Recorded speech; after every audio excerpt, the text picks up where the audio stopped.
que se vendría en el segundo semestre, dependiendo de las condiciones económicas.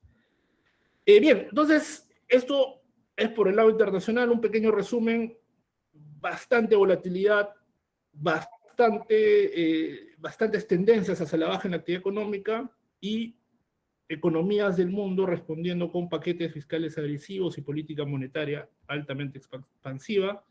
En el plano local, Perú no ha sido la excepción. Desde el 6 de marzo hemos observado el primer caso y el número de infectados se ha estado incrementando de manera... Hay claramente, creo que hasta 3 etapas en el proceso de contagio y evolución del coronavirus en Perú.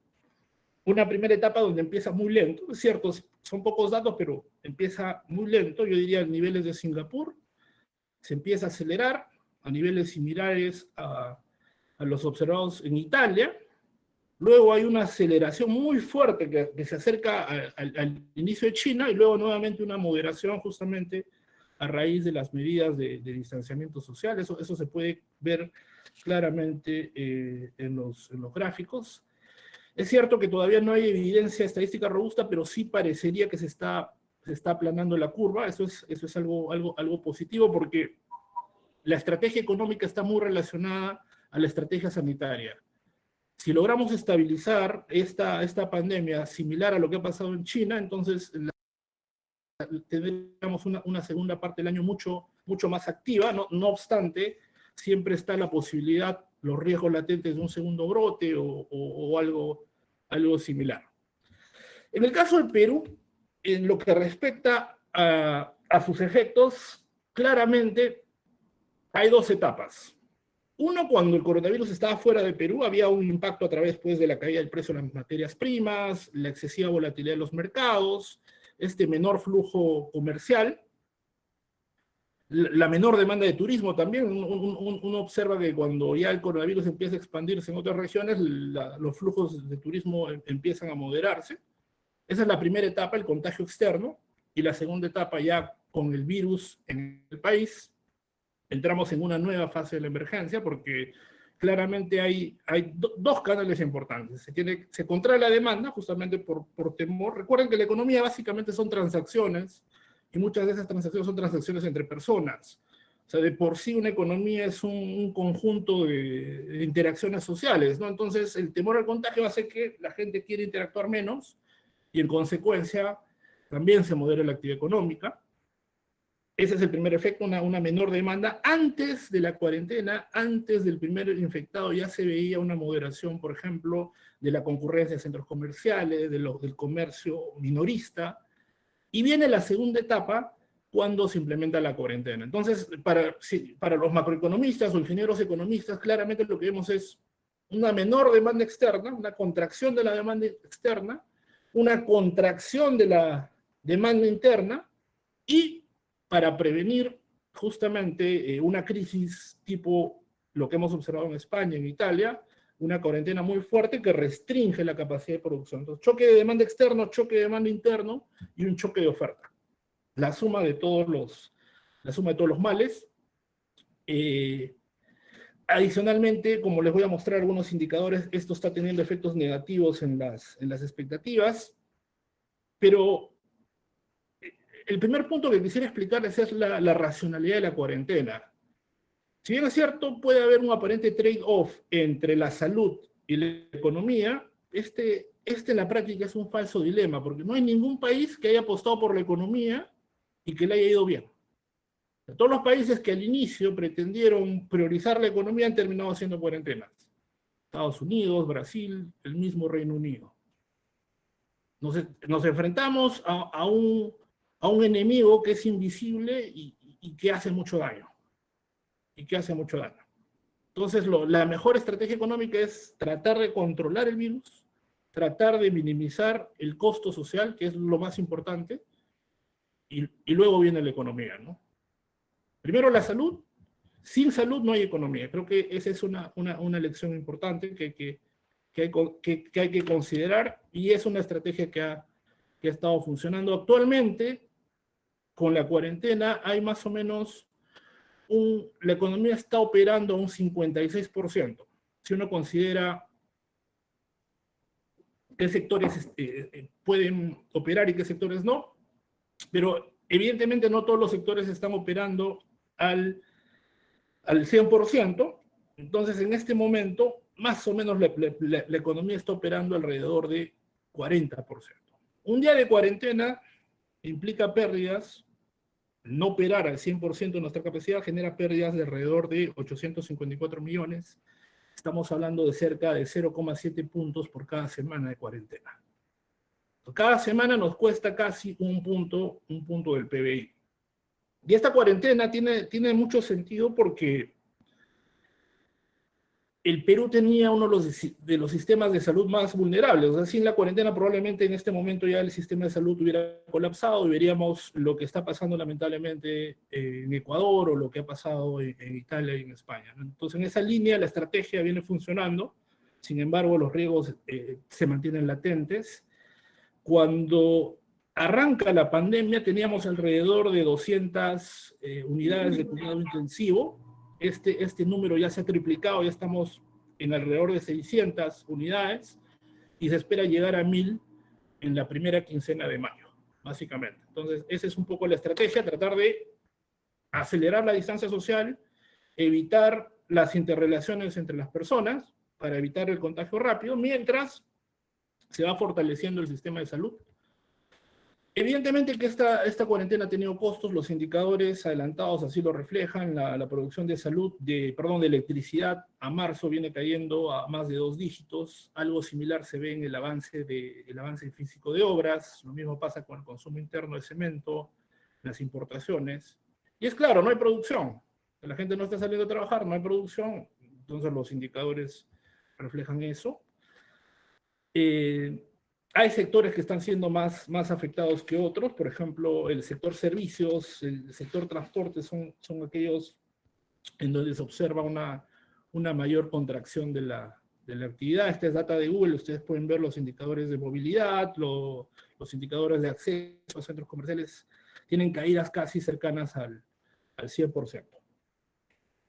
Esta cuarentena ha generado una menor movilidad, lo pueden ver por ejemplo, estos indicadores, el uso de tarjetas de Metropolitano, cómo ha caído, la intensidad del tráfico vehicular. Esto no hace todo malo, repito, estamos hablando de una estrategia sanitaria basada en moderar la actividad económica, dado que tenemos un sistema de salud todavía débil, y dado las altas tasas de contagio de este virus. Este escenario dramático en cierta forma, de pésima evolución económica, de una economía que funciona a la mitad, ha contaminado las expectativas. Hay una caída significativa, uno ve las expectativas de inversión, de contratación de personal, pueden ver que están alcanzando mínimos históricos, ni siquiera en la crisis de 2008-2009 observamos algo así. Lo mismo pasa con las expectativas de la economía, hay mucho pesimismo, hay una caída también bastante importante, y eso se ha reflejado en la proyección de crecimiento del PBI. También hay mucha variabilidad. Cuando el Fondo Monetario proyecta el crecimiento de Perú, hace énfasis en que existe mucha incertidumbre, que en este momento es complicadísimo hacer proyecciones, y como prueba de eso, el Banco Central, el Ministerio de Economía, han postergado la publicación de sus proyecciones hasta que esta incertidumbre se disipe. Muchas de estas proyecciones no consideran el impacto del plan que voy a explicar, y en ese sentido el plan va a ser un elemento importante que va a amortiguar esta caída que se espera en la actividad económica. Menor producción definitivamente tiene o hace que la ley de Okun empiece a operar, y eso es lo que vemos. 1 de cada 4 peruanos ha dejado de trabajar, 25% según la última encuesta de Ipsos, más o menos 1 de cada 5 empresas va a reducir planilla a raíz de esta situación. Esto es un poco para motivar también y entender cuál es la racionalidad de las medidas que se están tomando, ¿no? Entonces hay efectos en empleo, hay sectores también que están siendo más vulnerables, los sectores C y D en particular han visto afectados sus niveles de ingreso. Y esta situación no es solamente de Perú, esto se observa, esta es información de la Organización Internacional del Trabajo, y efectivamente se ve que esta situación de pérdidas de empleo o fuerza laboral afectada se ve en todo el mundo. Hay sectores que lamentablemente están siendo más afectados que otros, perdón. Y las consultoras, estos grupos de investigación proyectan una moderación del empleo para este año. De acuerdo a estas instituciones, podría haber una pérdida importante del empleo. Entonces, este es el contexto económico, es un contexto económico bastante retador, bastante complejo, y requiere también medidas que se ajusten a este contexto, como muchas veces lo ha mencionado la ministra Alba. Situaciones sin precedentes requieren de medidas sin precedentes. Entonces, en esa línea es que tanto la política monetaria como la política fiscal han venido respondiendo.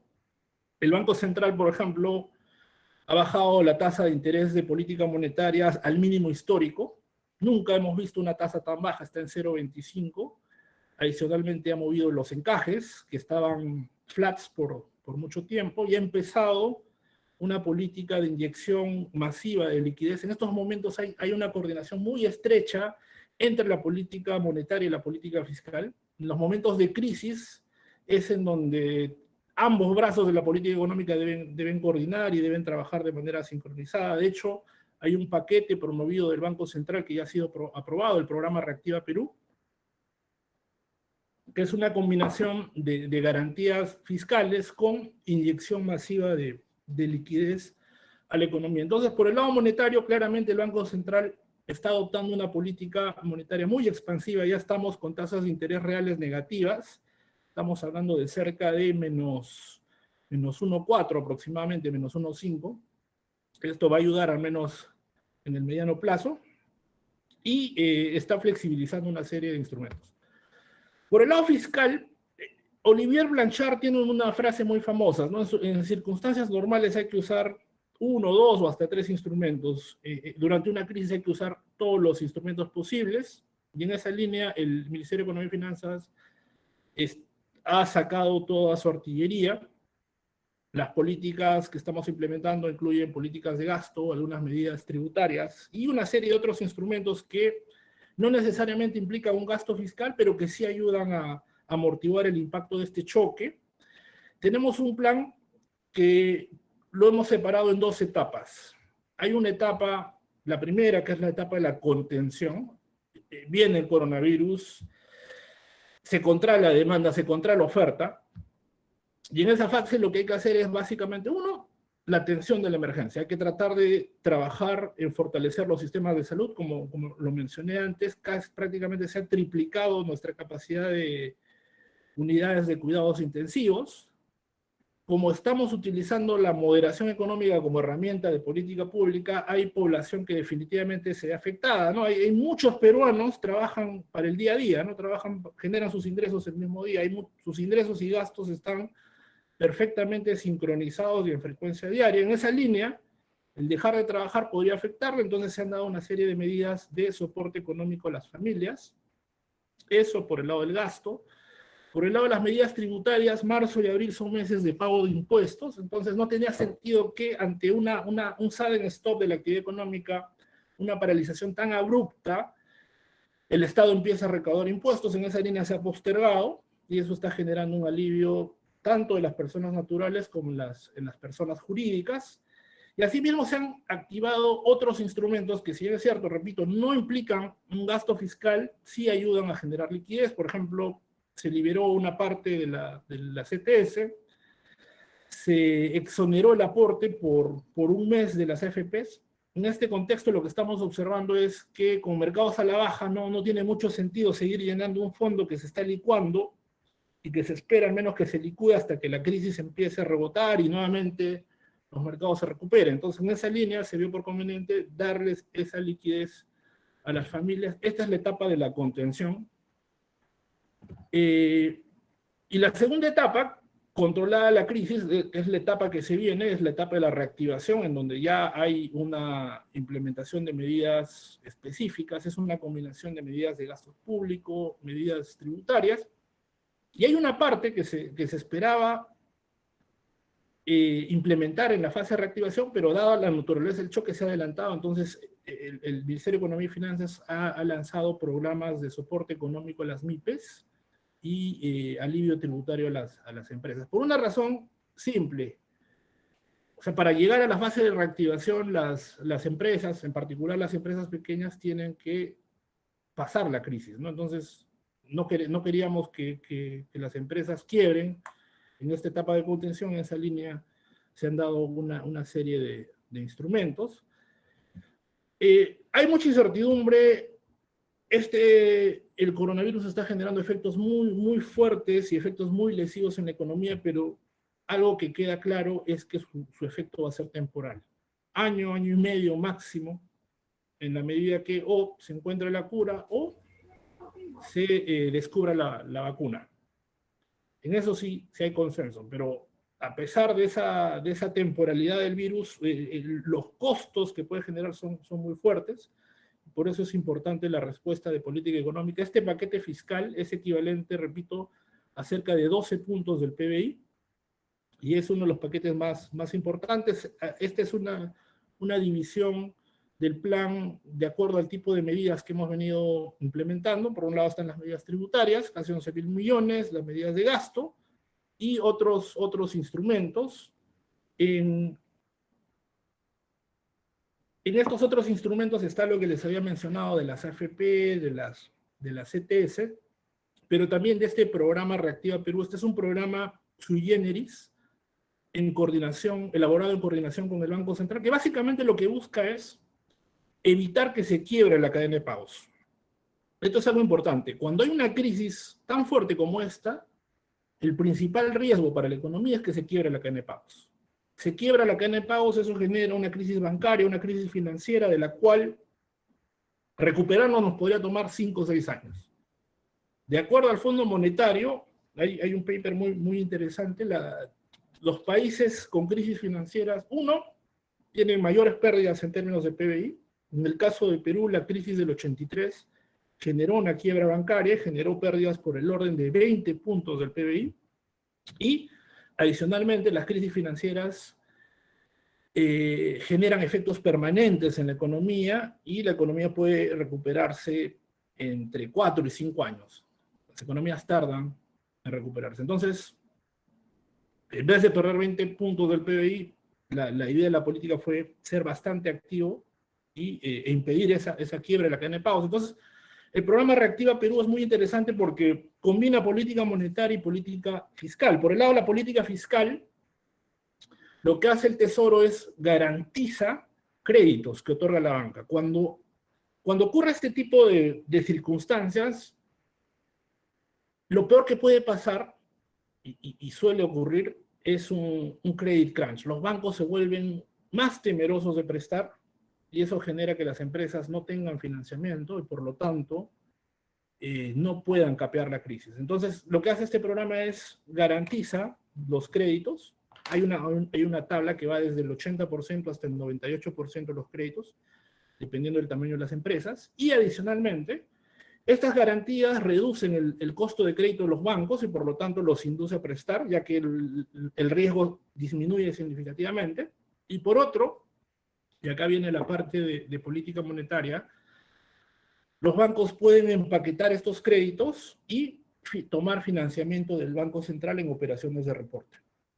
Y así sucesivamente, financiamiento barato del Banco Central, reducción de riesgo de crédito. Entonces, ¿eso qué permite? Permite dinamizar nuevamente el crédito y que las empresas que están enfrentando un problema de liquidez, muchas empresas han visto sus ventas caer en casi 100%. Imagínense los restaurantes, las pollerías, antes del 16 de marzo y después del 16 de marzo, claramente han visto desplomadas sus ventas y tienen que pagar alquileres, tienen que pagar planillas. Entonces, este programa está diseñado para que permita a las empresas financiar estos gastos, este capital de trabajo, hasta que se estabilice la crisis. Esta es una mirada un poco del mismo programa, pero por el lado de hacia dónde se focalizan los recursos. Hay una parte que va directamente a atender la emergencia. Hay que fortalecer el sistema de salud, hay que comprar estas UCI, los ventiladores, hay que hacer limpieza, hay mayores necesidades de control y orden público. Entonces la primera parte, atención de la emergencia. La segunda parte tiene que ver con el soporte a las familias. Se ha gastado en bonos, en subsidios, cerca de 4.000 millones. Hay algunas ventajas tributarias también que se le ha dado y se les ha permitido a las personas obtener esta liquidez de las CTS y de las AFPs. Por el lado de las empresas también ha habido un apoyo importante en términos de subsidios.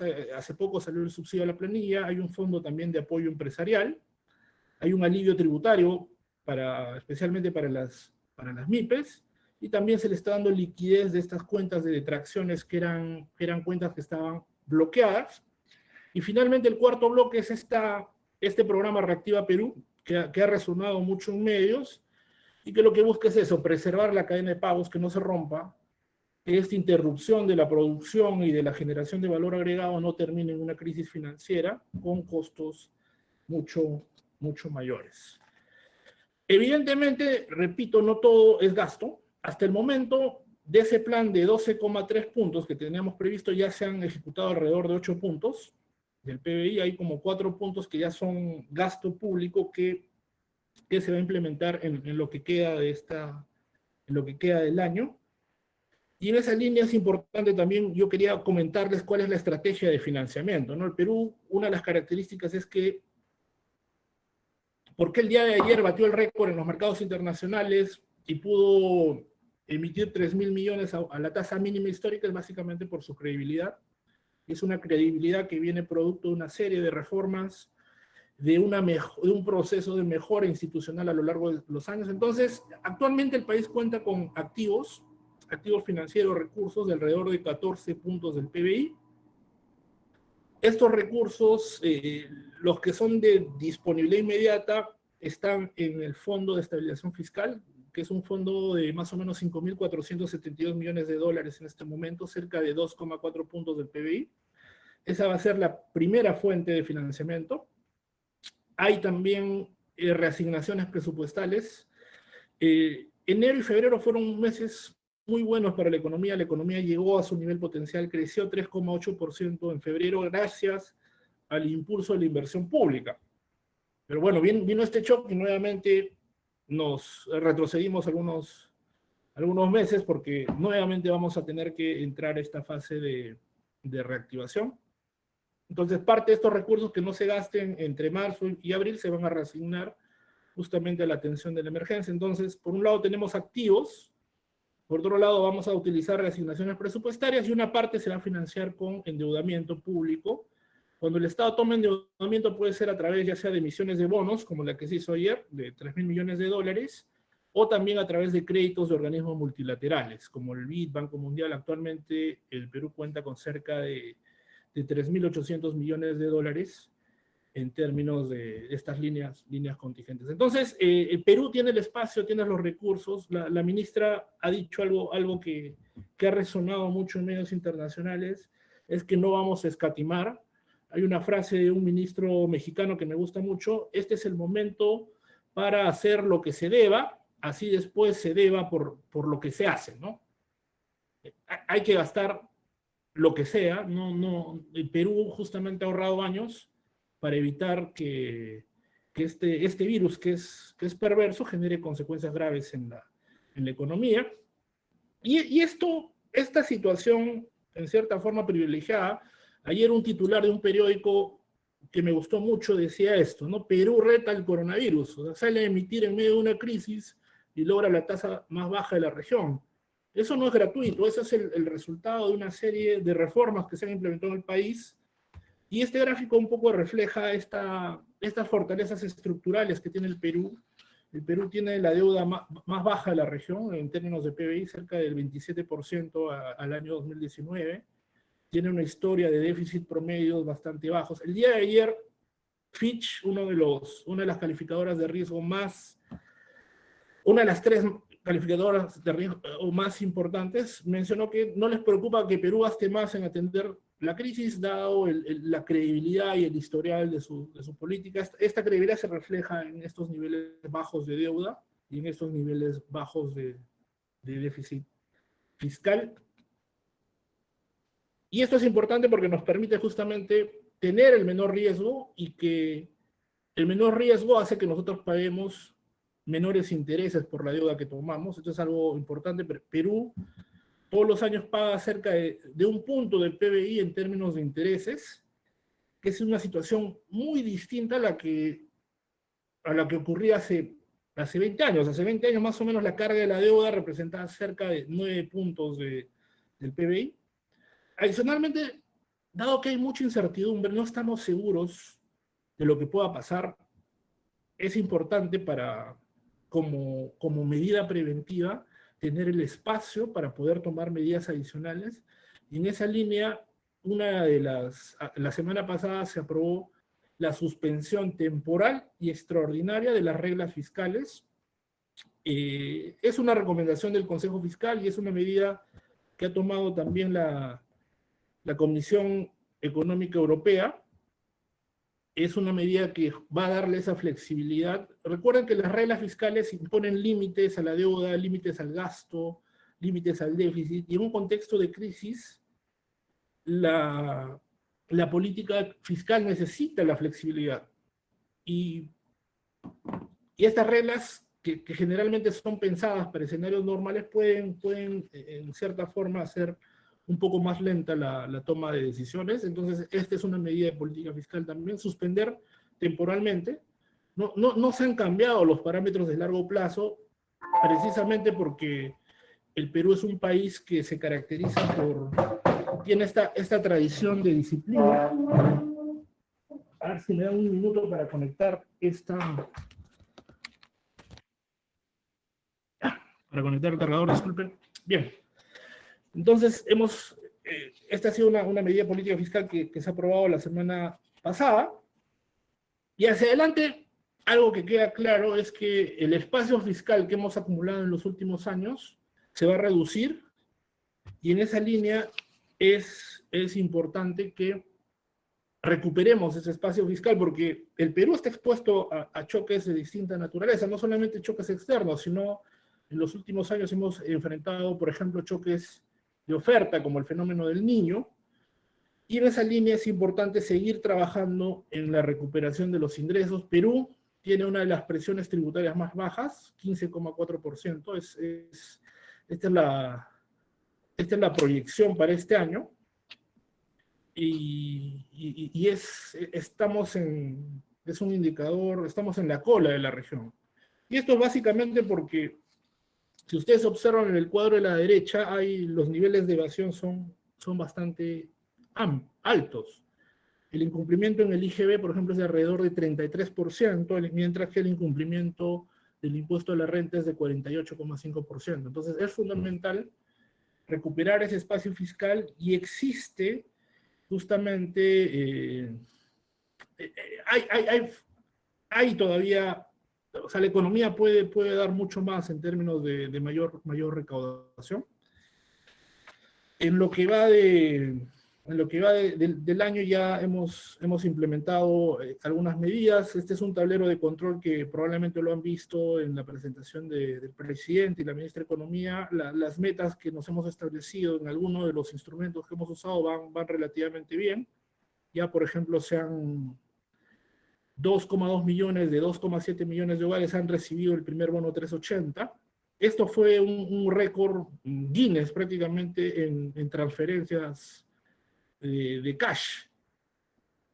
Cuando se toma la decisión de ir a cuarentena, este programa se diseñó en 2 o 3 días máximo. Entonces, por eso habían algunas oportunidades de mejora que ya se han tomado para el segundo bono que se le ha dado al trabajador independiente, que ya está por encima del 50%.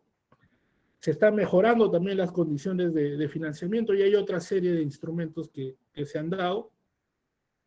Y bien, este es el estado actual de la política fiscal. En las próximas semanas se vienen una serie de medidas, y repito, la coordinación entre política monetaria y política fiscal va a ser muy importante para minimizar los efectos de esta pandemia en el país. Muchas gracias. Le paso, a ver, voy a silenciar mi micrófono. Perfecto, Alex. Hola. Alex, excelente exposición, muy agradecido por toda esta información que en realidad pues muchos de los presentes no habíamos tenido esta presentación y estos detalles que nos has dado el día de hoy, y en realidad que ha sido bastante interesante, dado como ya lo habías presentado, este es un hecho sin precedentes en la cual pues adoptar alguna medida de planificación es prácticamente imposible debido al poco tiempo que se ha tenido para desarrollar todo este plan que nos has logrado exponer. Inclusive, Alex, tú debes saber que las medidas que acabas de comentar y acabas de exponer están siendo tomados por los chilenos, ¿no? O sea, prácticamente nosotros, el Perú, somos un ejemplo para los chilenos. Por ejemplo, el tema de las AFP, cuando empezamos a entregarle a los diferentes afiliados, los chilenos también adoptaron esa medida. Por ejemplo, el tema de Reactiva Perú es una medida en la cual también los chilenos lo están tomando como ejemplo. Entonces, prácticamente nosotros somos un referente a nivel de Sudamérica, y el mapa que acabas de presentar acerca de cuánto es el porcentaje del PBI que se está invirtiendo, prácticamente lo dice todo, porque estamos liderando la región con respecto al 12% del PBI en el gasto público. En este caso vamos a empezar con los panelistas. Están Fernando, está Alfonso López. ¿Te parece, Fernando, si empiezas y luego Alfonso López? Vamos a empezar primero con Fernando Sionís. Tenemos 282 participantes que están conectados vía Zoom. Por favor, vamos a empezar con Fernando. Me voy a desactivar. Muy bien. Bueno, muchas gracias a todos. Primero a los participantes. Me imagino que hay muchos colegas de la UNI, así que un abrazo grande a todos mis compañeros de nuestra gran alma mater, y por supuesto a todos los otros que puedan no ser de la universidad. Muchas gracias, Miguel, por esta invitación, y al ingeniero Contreras, estupenda presentación, efectivamente. Y no veo las horas de escuchar los comentarios de Alfonso López Chao, porque como ex director del BCR va a tener mucho que aportar. Yo, como ustedes saben, yo viví la experiencia de un gobierno regional en Ica, ¿no? Y uno llega pues a la conclusión de que el Estado peruano es como una moneda de dos caras, ¿no? Una cara brillante, ¿no? Y que la acaba de explicar Alex, que es la política macroeconómica, en donde el MEF y el BCR son las dos estrellas, ¿no? De esa cara brillante de la política. Sin embargo, cuando uno ve las burocracias regionales, provinciales y distritales, ¿no? Cuando uno ve inclusive un sector que me es tan afín, las burocracias del Ministerio de Agricultura, por ejemplo, el Ministerio de Transportes, ¿no? La política de la salud, ¿no? Realmente parece otro mundo, ¿no? Cuando uno escucha a un director del MEF o del Banco Central y lo contrasta con lo que uno vive en el resto del país, uno se sorprende, ¿no? ¿Por qué tanto profesionalismo? ¿Por qué tanta coherencia? ¿Por qué tanta continuidad? Y que no es gratuita, como Alex Contreras lo ha dicho, ¿no? Eso de tener unas reservas estupendas, el más bajo índice de endeudamiento que nos permite acceder a las tasas de interés más bajas del mundo, ¿no? Eso es verdad, eso no es mentira, ¿no? Eso no es teoría, eso es realidad. Sin embargo, los gobiernos regionales tenemos que administrar, por ejemplo, los hospitales regionales, ¿no? Y realmente lo que uno encuentra en esos espacios es, en primer lugar, mucha corrupción, ¿no? Mucha alternancia política. Cada gobernador cambia a todos los directores de hospitales.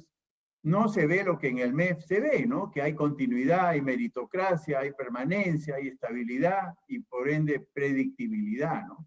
Entonces, ¿cómo criticar la política macroeconómica? Si es lo que nos ha llevado a ser el país que mejor preparado esté para soportar esta pandemia. Entonces, sería pues absurdo, ¿no? Una estupidez criticar la política macroeconómica peruana, a pesar de que hay un montón de gente que la critica. Para mí es la pura ignorancia, ¿no? El puro complejo, la pura envidia. Pero yo creo que poco a poco, y en ese sentido el virus está de alguna manera revelando las bondades de la política macroeconómica peruana de los últimos 20 y tantos años, ¿no? Por eso es que no tenemos inflación, por eso es que el tipo de cambio se ha controlado mucho mejor que los demás países. Dios nos libre de estar en la situación de Argentina, por no hablar de Venezuela, que eso ya está muerto, ¿no? Entonces, mi pregunta, mi intervención es, ¿por qué no hacer que las dos caras de esa moneda, que es el Estado peruano, sean tan brillantes como lo es el MEF y el BCR, ¿no? ¿Por qué no tenemos el mismo profesionalismo? ¿Por qué no tenemos la misma meritocracia en todos los demás sectores, ¿no? Y esa es mi crítica, ¿no? Las burocracias sectoriales en realidad son los principales enemigos del MEF, ¿no? El MEF saca estas políticas coherentes, absolutamente profesionales, sustentadas con todos los argumentos técnicos y teóricos de una buena economía, y de repente llegan a las regiones las transferencias y se malgastan, se malutilizan, por supuesto la corrupción hace pésimo uso de ellas, ¿no? Entonces, yo siempre sueño con una reforma institucional, ¿no? Cuando yo veo el tema del agua potable, que es un fracaso estrepitoso a nivel nacional, pues para información de los oyentes, todas son manejadas por los municipios provinciales y los distritales del país.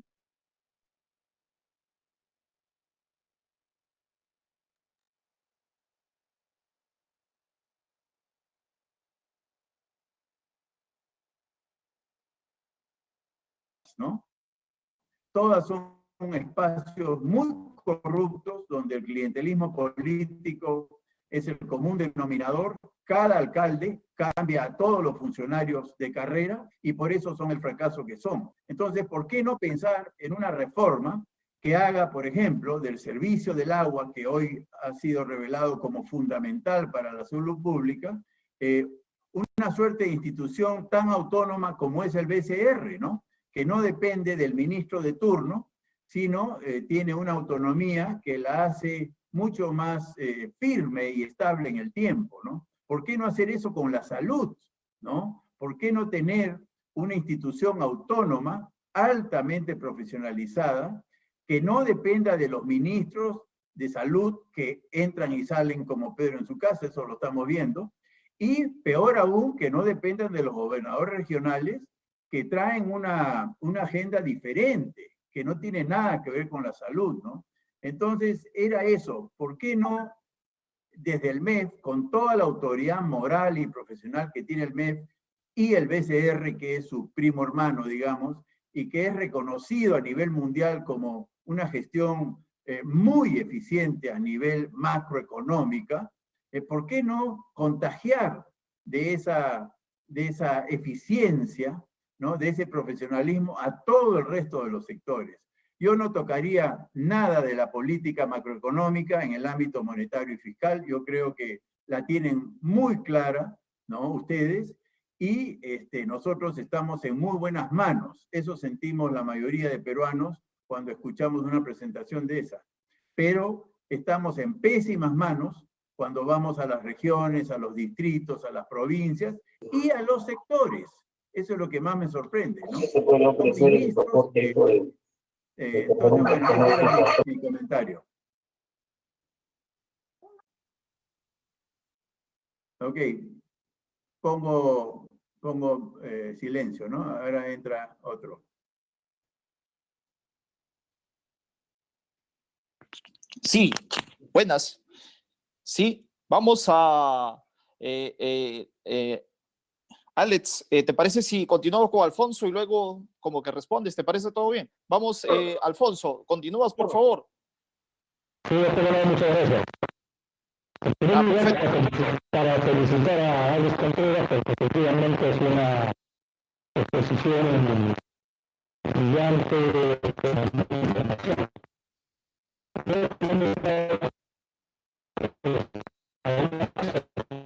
Problemas con el audio. Como por ejemplo, el diagnóstico del contexto internacional. Alfonso, un momentito. Tendrás un audio diferente porque no se escucha bien. ¿Me escuchas bien ahora? Se escucha un poco borroso, chilloso. A ver, un segundo, un segundo. Voy a cambiar de...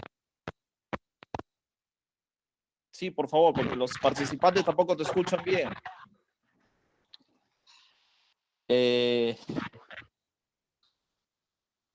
Yo creo que mientras tanto Otra podemos participación. Sí, ¿te parece, Alex? Si podemos ir contestando un poco lo que has comentado Fernando hace un momento. Voy a cortar mi audio. De acuerdo, Miguel, yo agradezco los comentarios de... Perdón, ¿me escuchan ahora? Ah, Hola. sí, Alfonso, te escuchamos, te escuchamos.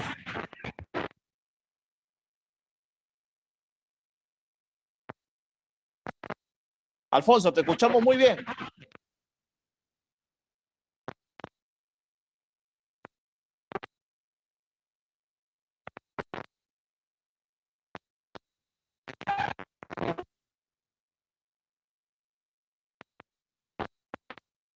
Alfonso, ya puedes hablar.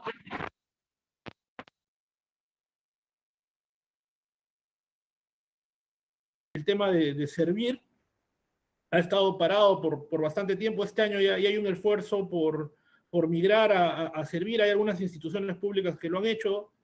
Incluso en el caso del MEF también ya había, estaba desarrollándose el tránsito a servir y se tiene que extender hacia otras regiones. Es la única forma generar una serie de profesionales comprometidos con su país y sobre todo que sean una suerte de bitácora institucional, ¿no?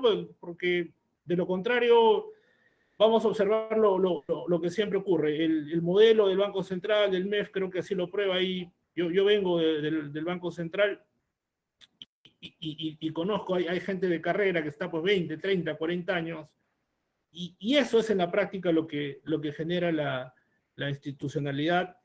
A veces estas crisis nos dejan lecciones, pero también nos dejan oportunidades para corregir lo que está mal. La gran lección que nos está enseñando el COVID-19 es que no podemos descuidar la salud y el gobierno claramente tenía esa intención, ¿no? De hecho, este año era el año de la universalización de la salud y habían proyectos interesantes para mejorar. Sin embargo, la crisis nos atacó desprevenidos, pero definitivamente necesitamos tanto fortalecer en términos de infraestructura. El Ministerio de Economía ha lanzado, lanzó el año pasado el Plan Nacional de Infraestructura, el Plan Nacional de Competitividad, que contemplaban algunas obras importantes en materia de infraestructura con el objetivo de incrementar la productividad. Hay una reforma de pensiones pendientes y hay también una reforma de la salud. O sea, Perú no puede seguir en esta situación de mantenerse pues en es bastante cierto lo que dices y también creo que debería ponerse como agenda. Estamos en un preaño electoral y creo que la pregunta que lanza Fernando es bastante pertinente, es bastante relevante, requiere de consenso. Requiere de consenso, pero es algo que el país necesita, y repito, suscribo al 100% lo que él ha dicho. Perfecto, Alex. Vamos a continuar con el doctor Alfonso López Chao. ¿Escuchas? Primero para ver si la comunicación está bien. No, el audio anterior estaba mejor. Hola. Bueno, a ver, vamos a darle a ver qué tal se escucha.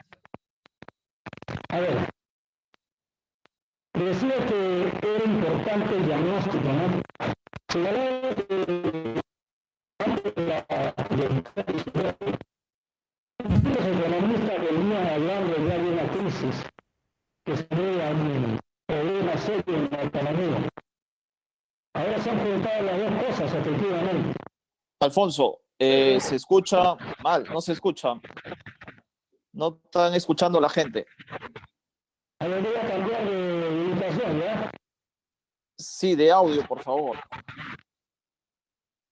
Algo pasa porque al inicio me escuchabas perfectamente bien. Hace un momento sí, pero ahora te has vuelto, parece, a la misma máquina. A ver.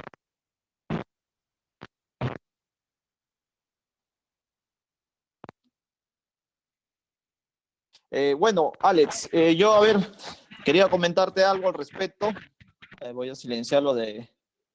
bueno, yo pienso que, bueno, hay diferentes preguntas que están realizando acá el público de lo que... Hola, Miguel, ¿me escuchas ahora? Sí, ahora sí está bien. A ver, Alfonso, yo creo que... Dale bien, ahí sí está bien. Entonces te decía que Dale.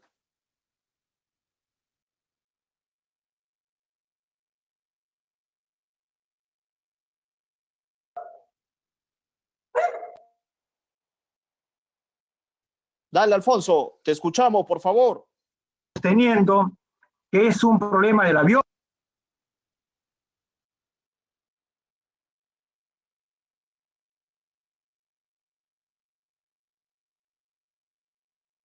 personal Michoacán de Sur,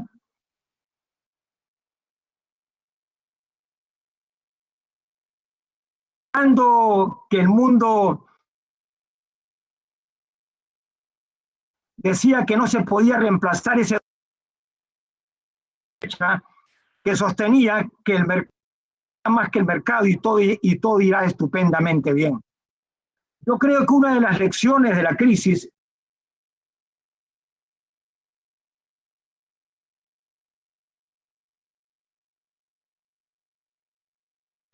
Fernando, se corta tu audio. Alfonso, se corta tu audio, disculpa.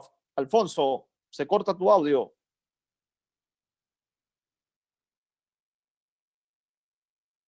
El país ha visto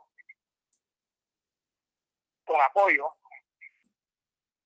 que se corregían cosas que aparentemente ensayaron y estuvieron mal, como por ejemplo lo de poner salidas de hombres y mujeres. Yo creo que en el plano económico tiene que haber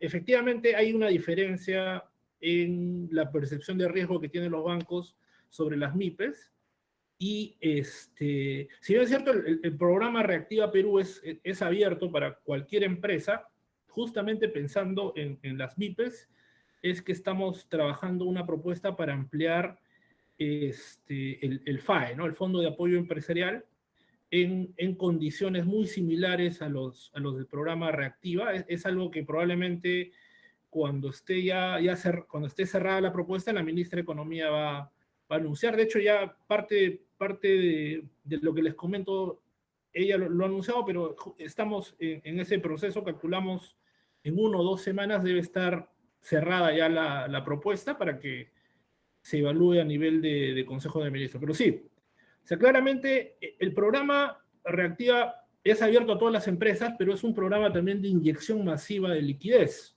Entonces, probablemente, como el Estado no interfiere en el mecanismo de asignación sean las empresas, de repente no son las más pequeñitas, pueden ser pequeñas, las medianas, un poco más grandes, las que puedan acceder a este financiamiento. Entonces, para evitar que las empresas más pequeñas y a la vez más vulnerables sean afectadas, se está pensando en la ampliación de este fondo de apoyo empresarial FAE2 en condiciones mucho más ventajosas para las pymes.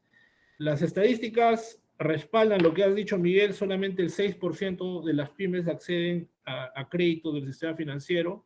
Entonces, lo que hacen en realidad los propietarios de las pymes es generan ingresos de manera como dependientes, sacan créditos de consumo y utilizan esos créditos de consumo para financiar a sus pequeños emprendimientos. Pero sí, está en la agenda, va a salir muy pronto y creo que va a ser un complemento a toda la serie de medidas que se han tomado para asegurar el financiamiento a las pymes. Gracias. Sí, perfecto.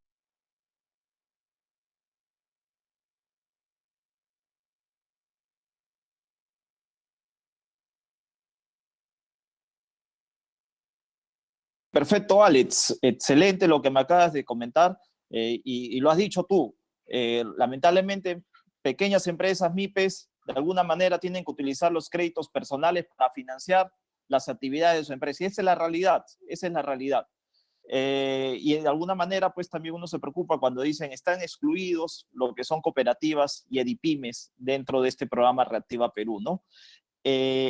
Bueno, por ahí va la consulta que habíamos comentado y otros temas que también han formado parte de esta polémica es, por ejemplo, dicen, ya, vamos a hacer el programa Reactiva Perú para de alguna manera solventar la cadena de pagos. Dentro de esa cadena de pagos, de alguna forma, se va a solventar lo que es pago en planilla, ¿no?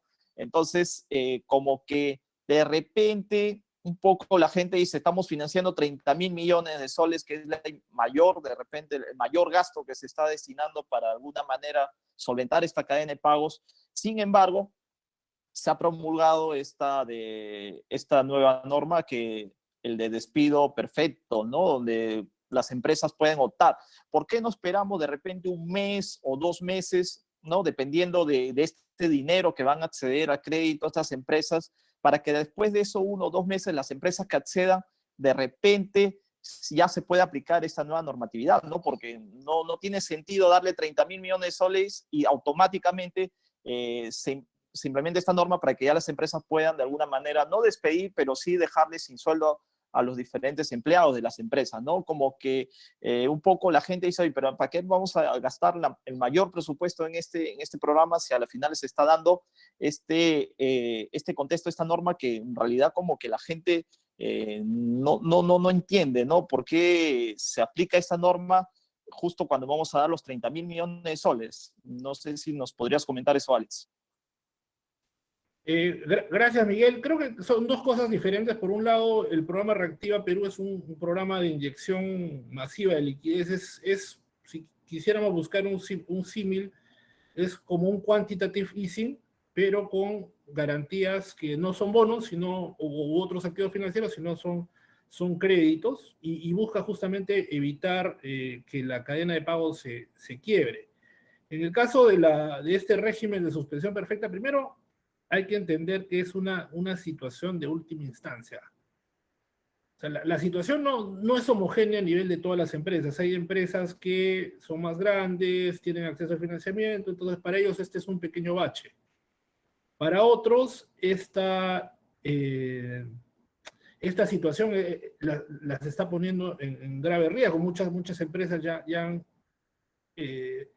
empezado a despedir. Yo incluso le cambiaría de nombre, no es una suspensión perfecta, sino es una suspensión para salvar el empleo. En general lo que se observa en la literatura, en la evidencia empírica, es que las empresas tratan de atesorar al trabajador. Incluso en las épocas malas no despiden. O sea, el despido es un mecanismo de última instancia, porque cuando una empresa despide a sus trabajadores implica que va a dejar de producir.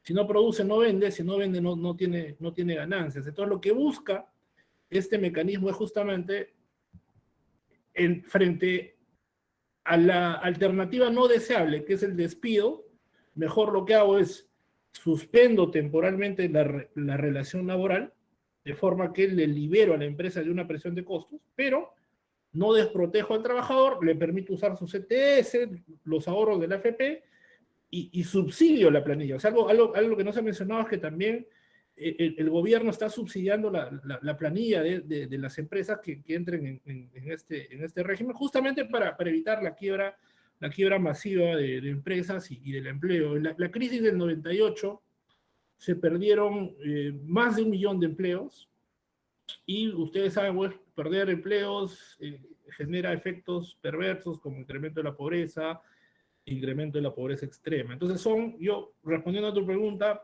son dos mecanismos separados. Uno es una medida de inyección de liquidez, en el caso de la suspensión perfecta, es un régimen de última instancia. No es deseable, o sea, creo claramente a nadie le gusta el régimen, pero frente a que el trabajador pierda su empleo y que existe una probabilidad de que si la empresa se salva lo mantenga, entonces es un second best, es un segundo mejor. No es deseable, pero favorecería a ambos, ¿no? Entonces creo que eso es importante también que entendamos. No es que tampoco este régimen sea automático, sino hay una evaluación por parte del Ministerio de Trabajo. Entonces, para llegar a la suspensión perfecta hay una serie de etapas que tienen que pasar. Las empresas tienen que negociar con los trabajadores, por ahí si los trabajadores aceptan una reducción de sueldos o algún otro mecanismo, podrían no llegar a la suspensión perfecta. Pero repito, es un régimen que lo que busca es evitar despidos, tratar de salvar el empleo, es un mecanismo de última instancia, y es un mecanismo que se está activando solamente en un momento de crisis. Ustedes, como pude mostrar en la presentación, o sea, ya se están perdiendo empleos en el país, ya muchas empresas del mundo han empezado a despedir, entonces es un mecanismo de amortiguamiento. Básicamente eso. Gracias, Pedro, por tu pregunta, Miguel. Muchas gracias, Alex.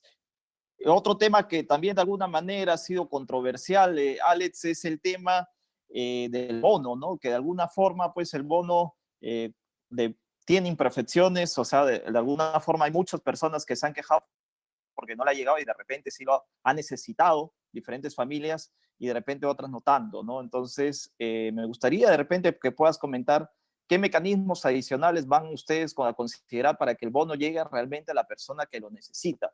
Y otro tema que también es interesante, Alex, es el tema de este dinero que ha asignado también el MEF para las canastas, para que de alguna manera las municipalidades puedan destinar estas canastas a los habitantes de su distrito, ¿no?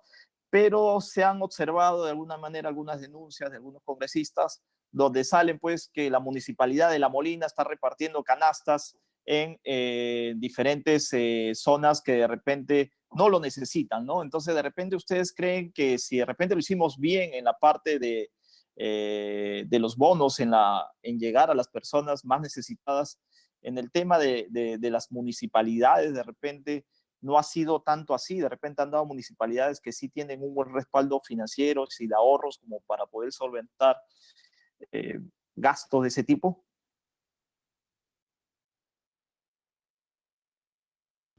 Sí, Miguel, respecto a tu pregunta, efectivamente, incluso lo dijo la misma ministra, cuando se aprobó el primer bono de 380 soles, habían riesgos de problemas de focalización, pero era un costo que se asumía porque las ventajas eran mayores, iba a llegar rápidamente a mayor gente. Lo perfecto siempre es enemigo de lo bueno y es enemigo de lo posible. Ha sido una experiencia, creo que con errores mínimos, o sea, ha habido un error de focalización, pero o sea, lo que se hizo fue tomar toda la información disponible en ese momento. O sea, se agotaron todas las fuentes de información, o sea, se optimizó esa información y dada esa información se definió esta lista de potenciales beneficiarios. Tuvo algunos problemas de focalización, pero en general el objetivo se cumplió, llegó a la mayoría de personas necesitadas. Lamentablemente, el Perú es un país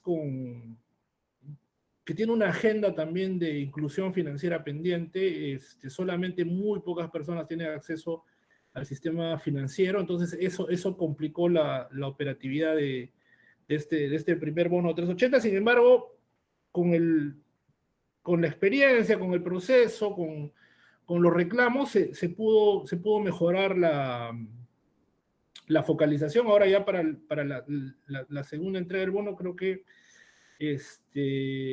ya estos pequeños problemas de focalización van a reducirse aún más. Sobre las canastas, bueno, justamente la idea de la descentralización es que los gobiernos regionales, los gobiernos locales conocen mejor las necesidades de su jurisdicción. Entonces, en esa línea, dado que entendíamos que por la rapidez con la que se diseñó este programa, estos programas usualmente se diseñan en meses. Como les dije en la presentación, se diseñó en 2 o 3 días, entonces obviamente había la posibilidad de error. Entonces, para evitar que personas necesitadas que tenían el derecho a acceder a este bono no se vean perjudicadas, es que se optó por esta entrega de recursos a las municipalidades para que puedan tratar de llevar víveres a la población más necesitada. También entendemos que la institucionalidad es heterogénea, pueden haber algunos errores, pero se ha buscado al máximo darle toda la transparencia posible, justamente debido a esas restricciones que se han puesto, es que uno puede conocer lo que está pasando, ¿no? A muchas municipalidades han publicado la estructura de la canasta, la Contraloría también está jugando un rol positivo, ¿no? Pero siempre no hay política pública perfecta. La idea es minimizar los errores, pero responder con rapidez y a la altura de las circunstancias. Como les comenté también, tomamos mucho de la experiencia del primer bono para mejorar el segundo bono, y ya el bono independiente está funcionando mucho mejor. Hemos tomado la misma tecnología, con el apoyo del Banco de la Nación, está arrojando buenos resultados. Y es así, generalmente uno no está preparado para las crisis, justamente por eso son crisis, porque nadie las espera, pero el reto está en responder con oportunidad, y siempre en ese proceso errores van a haber, ¿no? La idea es que no se repitan. Gracias. Perfecto, Alex, perfecto. Sí, yo creo que después de esta crisis y dado las diferentes debilidades que se han presentado, pienso que van a haber bastantes correcciones que vamos a realizar más adelante, en todo sentido, en todo aspecto y en todos los sectores. Alex, ya para cerrar y comentarles a la audiencia que se encuentra, tenemos 231 participantes activos en el Zoom y no sé cuántos en el YouTube. Para comentarles que Alex Contreras actualmente, como ustedes lo pueden ver en el video, está trabajando y prácticamente pues hay personas que también de alguna forma forman parte de este equipo que está luchando por salir de esta crisis, ¿no? Entonces no te vamos a quitar más el tiempo, Alex, solamente para cerrar, ¿qué nos espera en estos días? ¿Qué nos espera para el 26 de abril? No sé si